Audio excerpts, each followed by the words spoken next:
Welcome to the Adoption and Foster Care Journey, a podcast to encourage, educate, and equip you to care for children and youth through adoption, foster, and kinship care.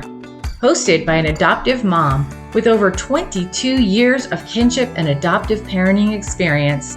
She's on this journey with you. Please welcome Sandra Flach.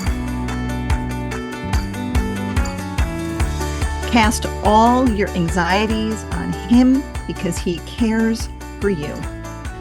That is 1 Peter chapter 5, verse 7. I am Sandra Flach. Welcome to this episode of the Adoption and Foster Care Journey. Thank you for joining us today. I pray that you will be encouraged for your parenting journey through this podcast. And today we have a foster mom and author with us. Can't wait for you to meet her.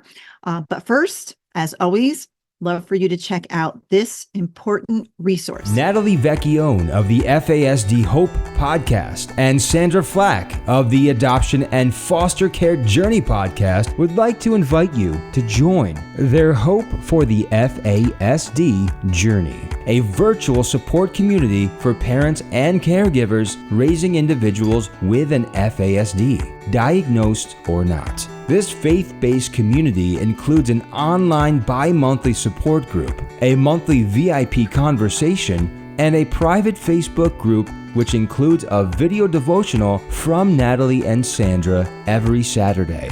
To register, visit justiceforoorphans.org/training/FASD. While this podcast is not specifically about fetal alcohol spectrum disorders, FASD does affect a vast majority of children in adoptive, foster, and kinship placements. So it is so important for you to know about FASD, to understand it, and to have the tools to parent your kiddo, just like all of our kids have experienced some level of trauma. So the parenting tools we use to parent our kiddos with trauma are very different than if we were parenting biological children who'd never experienced trauma. And FASD just adds another whole level of challenge, let's say, that requires additional skills on top of your trauma-informed parenting skills. So as a mom of two young men, ages 18 and 20, both diagnosed with fetal alcohol syndrome when they were little, I know how difficult the journey is and how isolating it can be and frustrating and hard. So we want you to know, I want you to know, you are not alone. And we have that whole community. Our FASD support community is the only faith-based FASD support group and community there is in the world, as far as I know, until someone tells me otherwise. So we want you to take advantage, whether your kiddos have been diagnosed with FASD, whether you just suspect that they may have an FASD. Either way, we have families in this group in both of those categories. We are here to support you. You do not have to go this journey alone.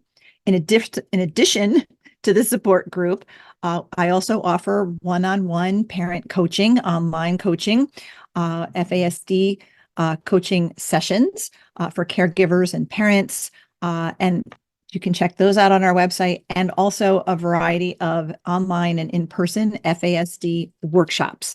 Now, due to a busy travel schedule for the month of April, I don't have any FASD online workshops available until May.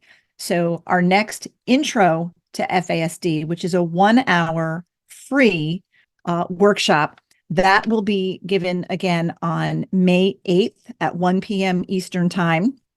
Again, it's an hour. It's great for parents and caregivers who are just beginning to learn about FASD, or maybe if you already know about FASD, you have other people in your kiddos' lives that you know would really benefit from understanding it better. And that could be the school teacher, bus driver, grandparent, adult kiddos, next door neighbor, babysitter, youth group leader, Sunday school teacher, anybody in your kiddo's life that would really benefit from understanding more about FASD so that they can understand and interact with your child better, this free workshop is ideal for them. So if you want a little bit more, you want to go a little bit deeper than that 1 hour intro, I am also offering a 3-hour FASD workshop. I use the facets neurobehavioral model. So we break that down a little bit. And that is Thursday, May 16th at 7 p.m. Eastern time. There is a fee for that workshop. It goes a little bit deeper than the free intro. The intro is not a prerequisite. You can take either or of these classes, but if you want more than just an hour and you want to go deeper, then I do a 3-hour session where we can cover more material that way.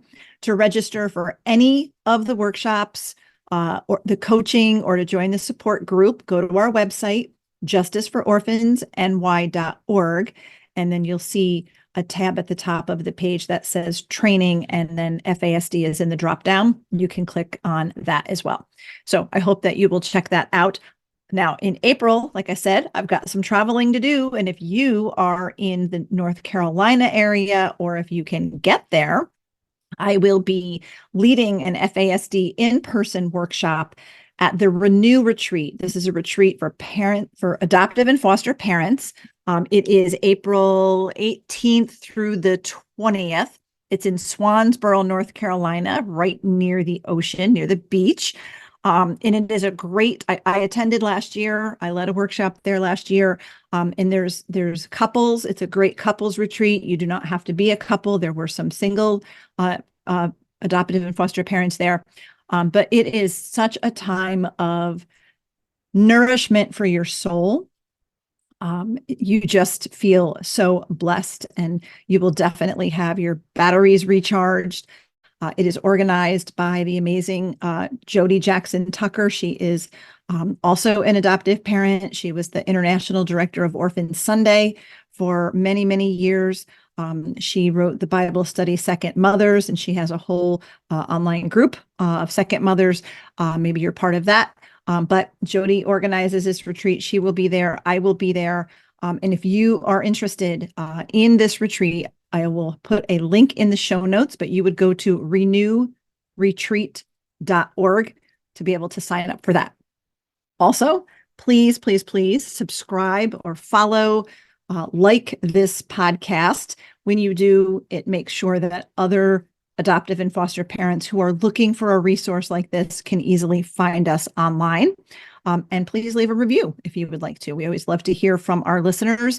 So whether you leave a review on the platform that you listen to this podcast on, or send us an email, contact me through the website. Love feedback from our listeners. So that's all that.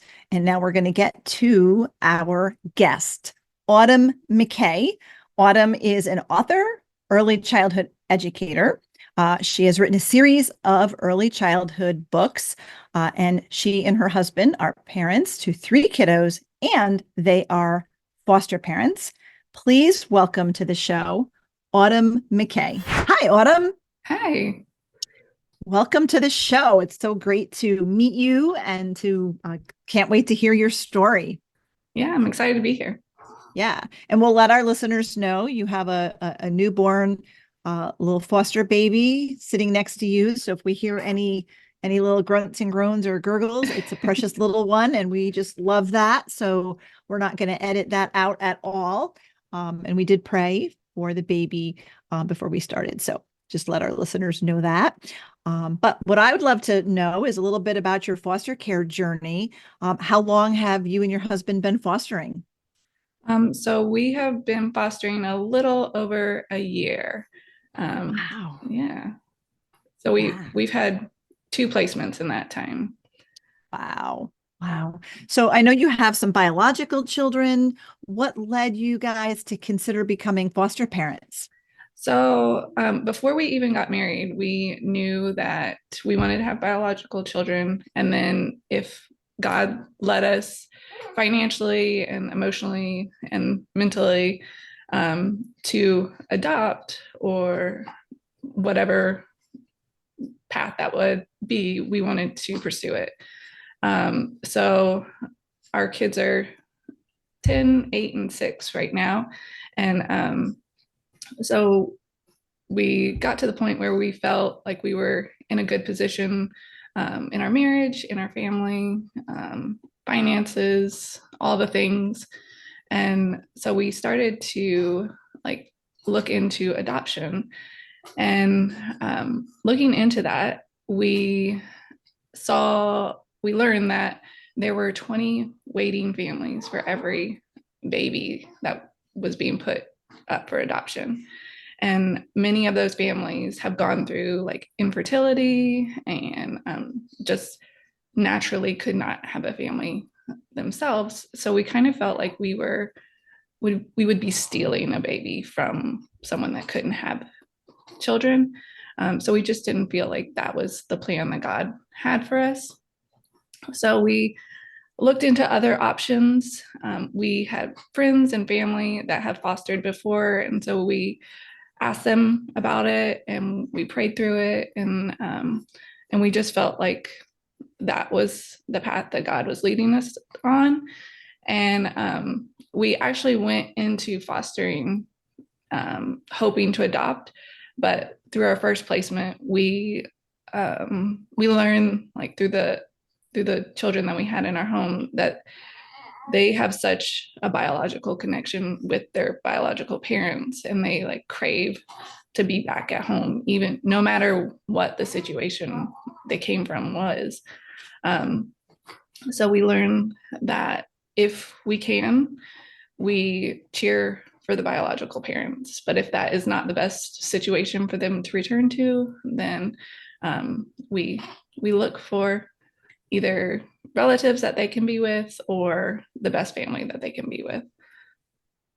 I love that. And I was going to ask you about that because so oftentimes that's something people who maybe are considering becoming foster parents, they struggle with that, well, if I get attached, I'll have to give them back. And sometimes birth families are looked at in a negative light.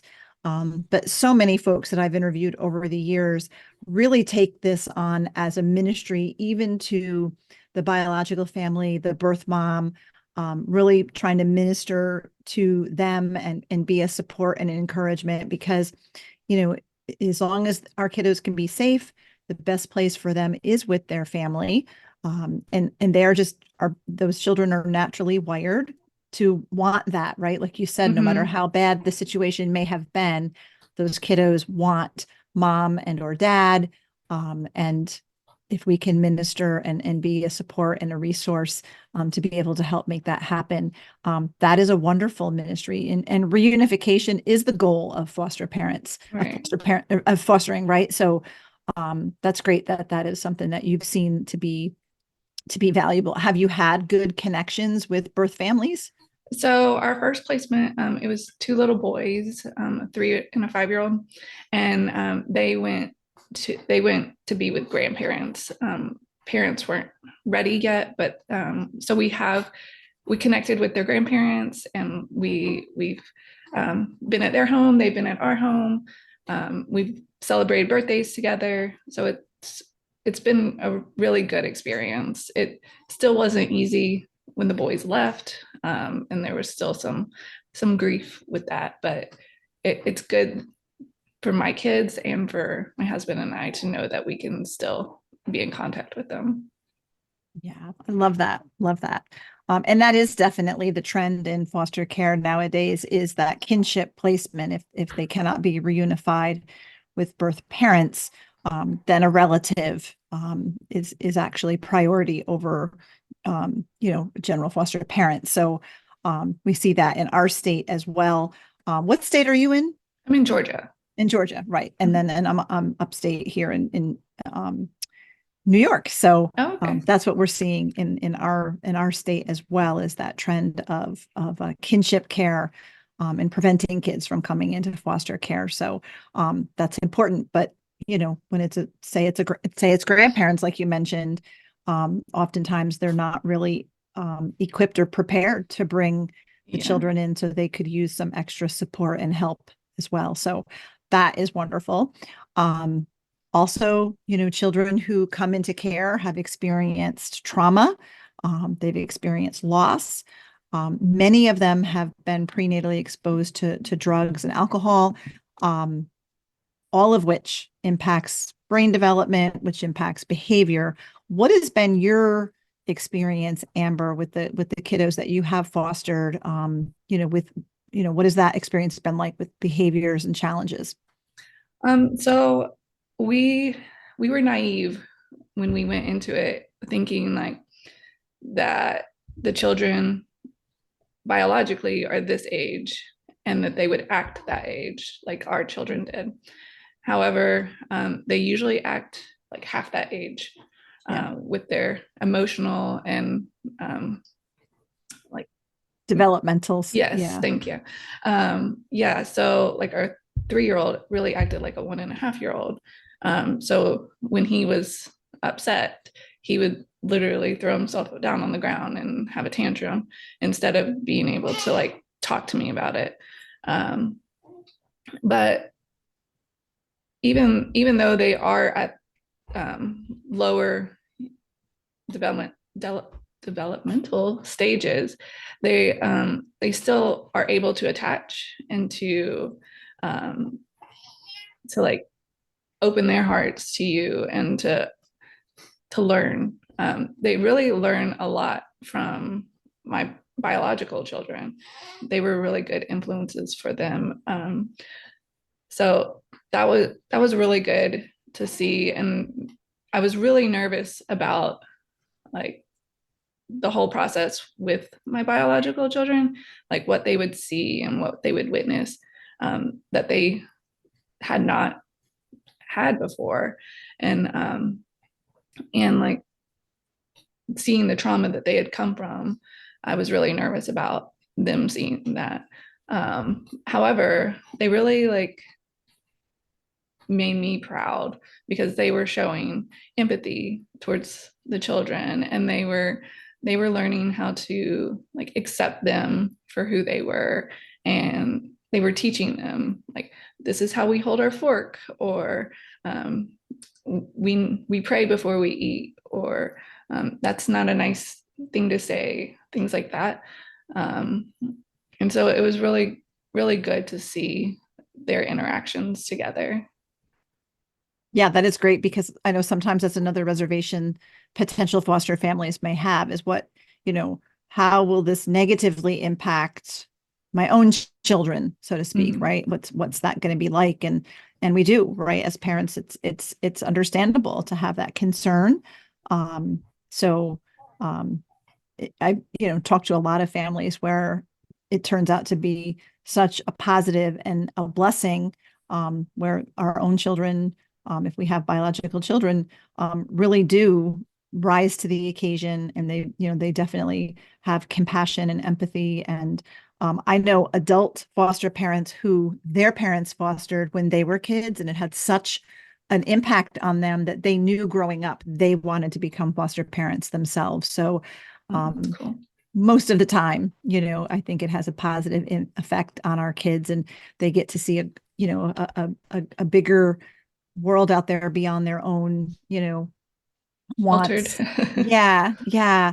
And I know my husband and I adopted internationally, and when we traveled, we brought our biological kids with us because it was important for them to see the culture that their new siblings were coming from, for them to see the orphanage, because our kids had been in orphanages, just to have that experience and that understanding. And it definitely was impactful, and a positive experience for our biological kids as well. But getting back to the trauma, and like you mentioned, a lot of times these kiddos come in and they really present as much younger than their biological age. That is often a symptom of prenatal exposure to alcohol. It's one of the primary symptoms of FASD. It can also be a sign or a symptom of trauma, right? Which all these kiddos come in on. What kind of training, like, did you foster through your county or another agency, and what kind of training did you receive prior to being placed with children? So we had an informational meeting with our the state, and basically they recommended that we find a private agency because the state caseworkers are just overloaded, and they don't have the time or resources to give to foster parents. So they're just focused on the kids, which they should be. So they recommended finding a private agency. And so we did. And the private agency gave us, like, in the becoming foster parents, you have to take 8 classes. And then there's like monthly classes as well. And then if you want to go on and be TRBI certified, you can take additional classes for that. We didn't take those classes, but I have read the books and I have watched the videos and stuff, because they were very helpful in those times. Just because, like, I wasn't getting through to our 5-year-old at the time, when normally, like, I would with my own kids. And so I was like, what is going on? And so I talked to my cousin and she was like, you need to watch these. Yeah. It's Karen Purvis, and Yep. I watched those and I was like, okay, now I get it. Yeah. And so, yeah, that helped a lot.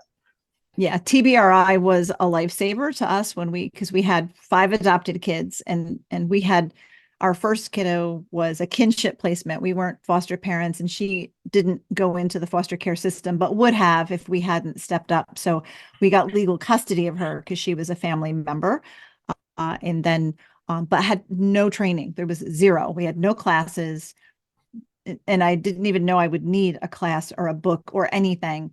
And then eventually we did adopt her, and then we adopted internationally. And because we used an out-of-state agency to adopt internationally, we still didn't. It's kind of crazy. I think back and I think, how did that even happen? Because we again had no training. By then I had enough sense to read some books about attachment and issues with adoption and things like that. But still there was no formal training. And when we brought home the first 3 kids, and then a couple of years later, we brought home the youngest one. And when we brought home the youngest one, that's when we recognized we are not equipped to parent this kiddo as the youngest of the 4 biological siblings. He'd been in the orphanage the longest, and we highly suspected had fetal alcohol syndrome, which he does have. We had him diagnosed, and then it turns out the next up from him also has FAS. So that, when we recognize we are not prepared, this is like, we're not going to survive this. And we started reaching out for help. I found the Connected Child book, and I read and devoured that. And then I got the videos, and my husband and I watched those. And this was back in the day where Dr. Purvis was still alive. And we actually flew from New York to Nashville for when they were doing Empowered to Connect conferences, and Dr. Purvis herself was still presenting at them. We spent a whole weekend in Nashville at an Empowered to Connect conference. And then I attended a couple more in person over the years. And then we used to host the simulcast at our church when they were doing that. So that's how I got a lot of my early training to understand trauma. But then our kiddos became, and it worked, right? I always tell, I highly recommend it when families come to me wanting advice about becoming adoptive or foster parents. It's one of the first things I tell them. You have to read this book. You have to watch these videos. You have to become trauma informed. And it all worked. But then our boys became teenagers. And then it was like, we're missing something. This has gotten incredibly, a lot harder. Something's going on. We have attachment, we have connection. Like what on earth is going on? So, and we too have biological children. So I'd already raised some teenagers. So I'm like, I get the teenager thing. It's even more than that. Like, what is going on? And that's when I started to suspect the FASD, because though they had the fetal alcohol syndrome diagnoses, we had gotten no resources for that. There was just nothing. And when I was searching online for help back then, it was just very dark and hopeless information, which I just decided I'm not going to listen to. Like, that's not going to happen to us. But we found ourselves in a place where we just didn't know what else to do. So by then, there was more out there. So there was some podcasts that I started listening to. And I eventually went on and got formal training so that I could train parents and caregivers and even professionals, because there's just not enough training on that topic. And it really affects probably more than 80% of children in child welfare. But most of them are not diagnosed. And whether they're diagnosed or not, the adoptive and foster parents, the kinship caregivers are ill-equipped. They don't have the tools. So it's kind of like trauma-informed parenting is at one level. And then if you have kiddos prenatally exposed, you've got another whole level of training that you need. So that's been something that I've become, well educated in, and then am able to offer training and support. We have a support group and all of that through our organization, because it's such a vital part of the journey, because you're not going to be able to stay the course, right? Unless you have, unless you're equipped. So we talked about the impact on your biological children and birth families. Those were questions I wanted to ask you about. What other lessons have you learned along the way in the time that you've been doing this? There's been a lot of lessons. So we've learned to go with the flow. I'm a very like type A person, like schedule, which children benefit from. Yes. Schedules and routines, especially when they've gone through trauma, because they basically made their own schedules and things when parents weren't equipped to take care of them. But as far as like going with the flow, I've learned to go with the flow as far as like scheduling caseworker meetings and visitations and like all these things that just like pop up last minute, and I'm just like, okay. Yeah, so that has been a work in progress for myself. But we also learned that you need to have, like, in order to do this journey, you need to make sure that you have a strong foundation for your family and your marriage. Yes. Because accepting these children that have gone through trauma into your home is a lot to take on.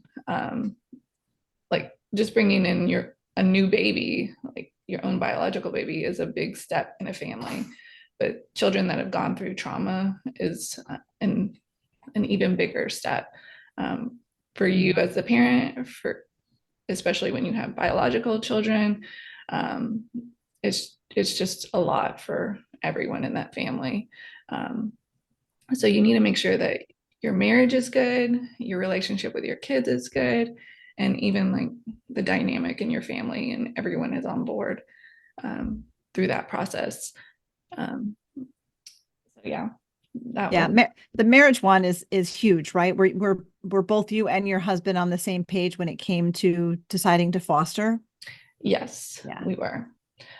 Very fortunate that was the case. I do know some couples that have not exactly been like eye to eye in that area, but have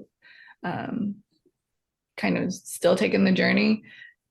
But in the process, they've gotten on the same page, so that's good. But luckily we were both in it together.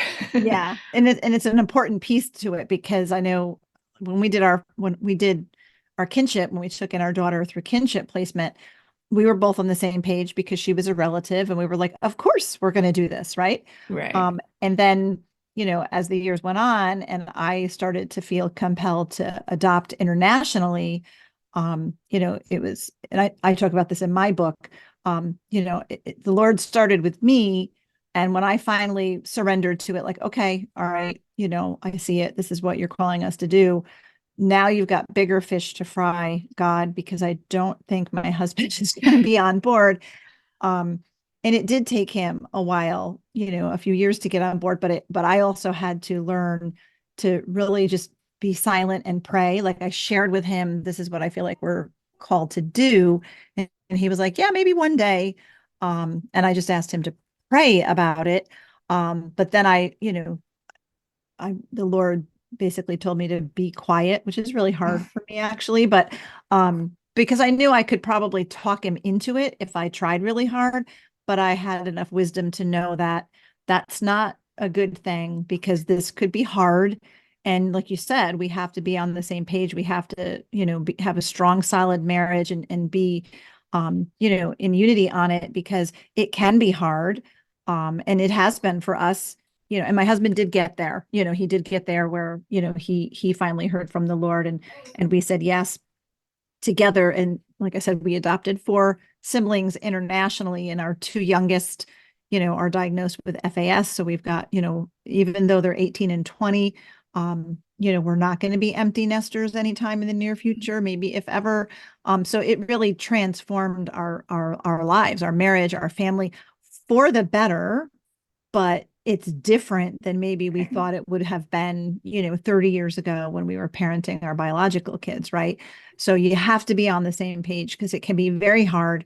And then also it's life-changing. So that's, that is definitely wisdom to have that part of it because it's key.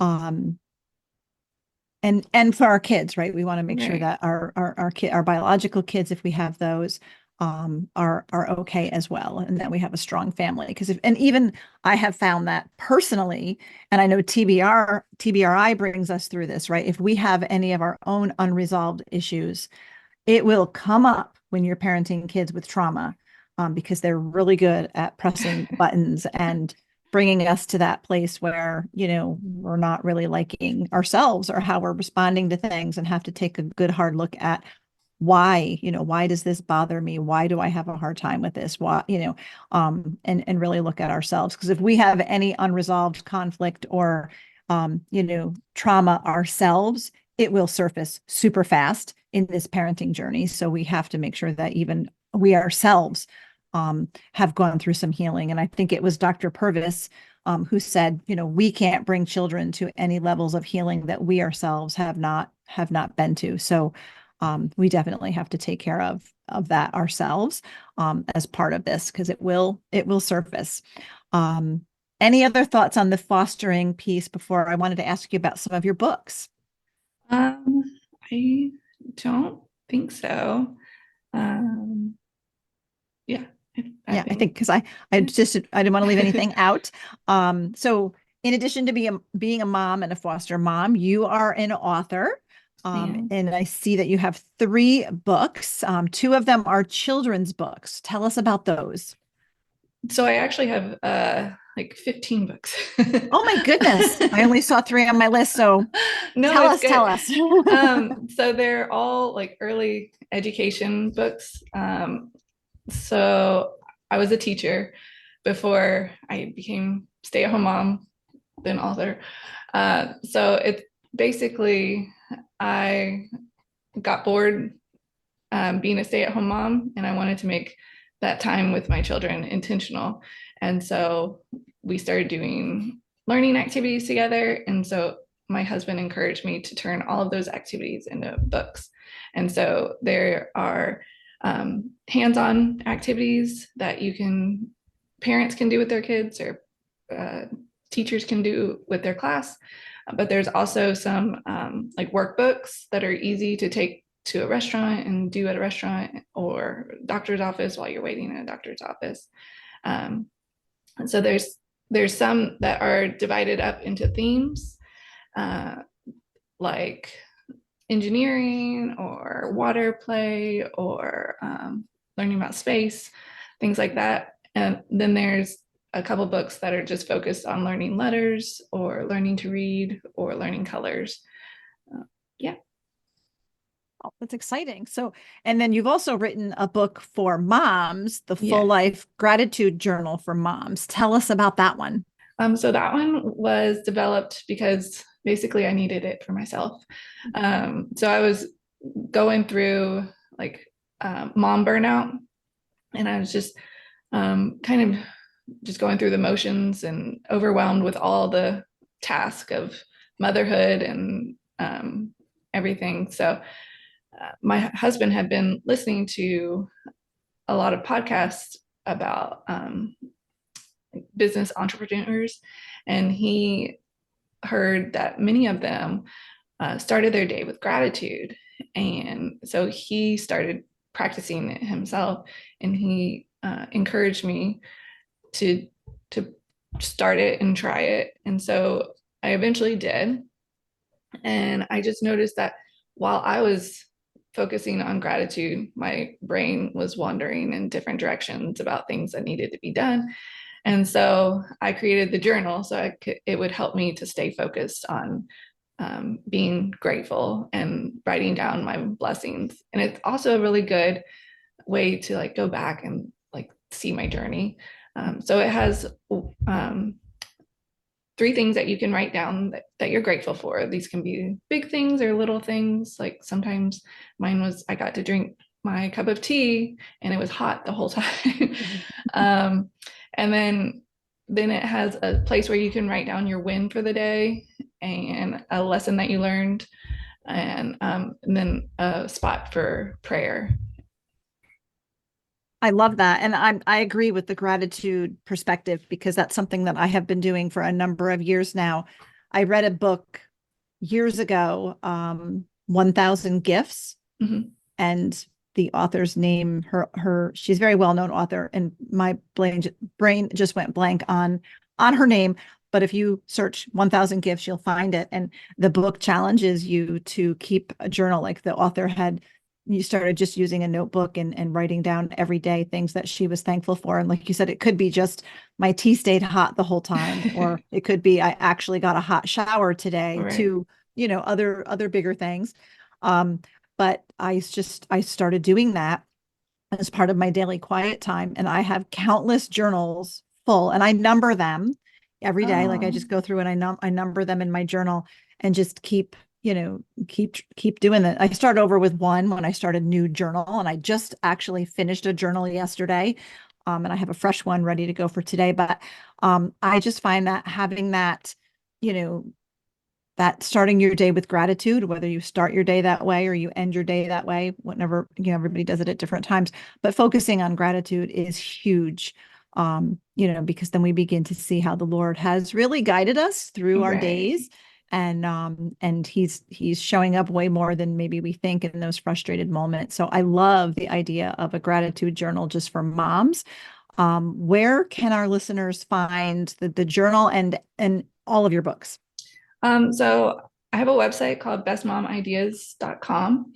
And then all of my books are available on Amazon as well.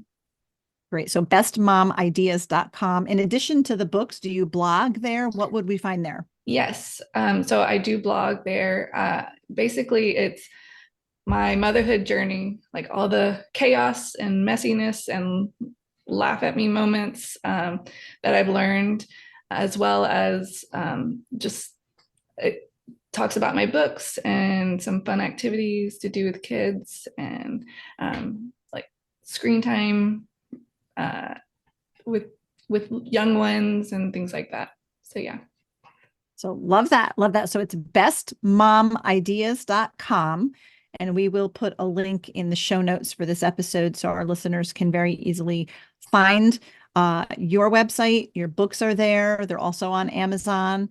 And what about social media? Are you on social media? How can we find you there? Yeah, so I'm on Instagram, Best Mom Ideas, and Facebook, Best Mom Ideas as well. Love that. So our listeners can find you there. And then I just want to ask you, because you chose the verse that I opened with, which was 1 Peter 5:7, cast all your anxieties on him because he cares for you. Autumn, why is this verse special to you? So this has been my verse for many years. I like to take on a lot of things, and it causes me to be overwhelmed or feel anxious. But I like that verse because it reminds me that God, he loves me so, so much that he wants to take all of those worries from me and not to be worried. So yeah, it reminds me to put it on him because he loves me so much that he wants to take care of me. Amen to that. So what I think I'll do is, as we close, I'm going to close us in prayer. And I'm going to pray for you because you're in the early beginnings of this foster parenting journey. And you're doing so many amazing things for moms out there and for the kiddos that you're fostering. And our listeners are primarily adoptive and foster parents, kinship caregivers, folks who are on this journey as well. And I think we could all use some prayer and some encouragement. So let me close us out in prayer. So Heavenly Father, I just thank you for Autumn, Lord, and her ministry, her foster care ministry, to the children that are in their home, including the little one sitting beside her right now, and to the parents and the caregivers and the grandparents and those in the lives of these children, Father, and how she's able to support and minister to them, and to all of the moms through her blog and through her books, Father. We just thank you for the great work that she is doing to encourage moms. Motherhood is a hard journey. And then when you add children with trauma and children with prenatal exposure, it's just like the next level of hard, right? So I just lift up every mom who is listening to this podcast right now. And I pray that you would just cause them to recognize, as Autumn mentioned, God loves you. He cares for you. He wants to take all of your anxiety and frustration and stress away and just lift up your weary arms. And I pray, Lord, that each one of our listeners will feel your presence and your peace, and that they will feel that their arms are lifted up as they are on this parenting journey, with biological kids, with adopted and foster kids, with relative children, Lord, that you would just encourage us and strengthen us and lift us up, Lord, so that we can do good, so that we could do the good that you've called us to. The verse crossed my mind just now about do not grow weary while doing good, for in due season you will reap if you faint not. And I pray, Lord, that as each one of us is on this journey to do good and to make an impact and to pour into the lives of children, help us not to grow weary, because as we pour out, we can feel depleted and empty, and we need to be poured into. So I pray that, Lord, you would pour into each mama, and that you would give us the strength, the energy, the wisdom and discernment, and encouragement, everything that we need to parent the children that you've placed into our homes, no matter how they came into our families, Lord. Help us to pour your love and your light into each one of them, Lord. I pray that you will encourage our mom listeners today and our dad listeners, because we have some of those too. And we just pray, Lord, that you would strengthen our families and help us to grow closer to you. We just thank you for all of these things. I thank you for all of the listeners, and I thank you for Autumn sharing her story today. And we just give you all the glory, praise, and honor in Jesus' name. Amen. Autumn, thank you so much for joining us today and for sharing your story. And thank you for fostering. And I pray that you will just continue to just be that safe place for so many, many children. Thank you for having me. Thanks for being on. And thank you for listening to this episode of the Adoption and Foster Care Journey. If you ever wonder why sometimes I look like I'm sitting in the dark, I don't know if I've mentioned this in the podcast before, but the lights in the room that I'm recording in, if there's no motion on a certain side of the room, the lights go out automatically. And since I'm here alone and nobody's walking around the room, they went off, and then I'm sitting in the dark. And then my light next to me, which is normally shining on me, it must have ran out of juice. So it went off too. So I've got some overhead lights. So fun fact, why I'm sometimes sitting here in the dark, or all of a sudden it looks like the lights are going off. And I guess it only matters if you watch this podcast on YouTube, because we do release the video version of the podcast on YouTube. If you haven't checked that out, Justice for Orphans has a YouTube channel, and all of the video versions of this podcast are posted there. So if you ever want to see me sitting in the dark, tune into YouTube and you can watch your podcast and see that happen. Usually happens towards the end of an episode. And I just totally got myself sidetracked. But anyway, I hope you were encouraged by my conversation with Autumn McKay today. And in addition to encouraging you, we like to equip you for your parenting journey. As I mentioned at the top of the show, as a parent of 2 kiddos with fetal alcohol syndrome, and as a facilitator of the Facets neurobehavioral model, I know personally how challenging this journey can be. And I am passionate about equipping parents, especially moms who are on this journey, with resources that I wish I had had or known about years ago. And they really didn't exist back then in those early days of my parenting journey. So make sure you check out our website for our FASD support groups, online and in-person workshops. Of course, you have access to this podcast as well. And I also offer one-on-one parent coaching. All of it can be found on our website, justicefororphansny.org.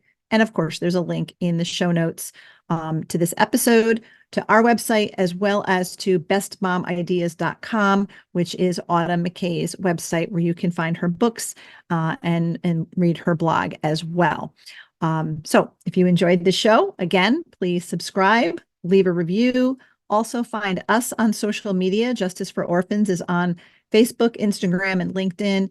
And me, yours truly, Sandra Flach, I am on all 3 platforms as well. You can find us there. Please do follow, connect. Love to be connected with you on social media. And again, as we hear, we're at the end of our time together today. I am so grateful that you spent your valuable time with me today. I am grateful to have you along for the journey. Thank you for listening to this episode of the Adoption and Foster Care Journey podcast, brought to you by Justice for Orphans. We hope you were encouraged today. Please be sure to subscribe to this podcast and leave a review, and share it with your fellow foster and adoptive parent friends so they can be encouraged too. Be sure to find and follow us on Facebook and Instagram at Justice for Orphans. And check out our website for vital resources at justicefororphansny.org.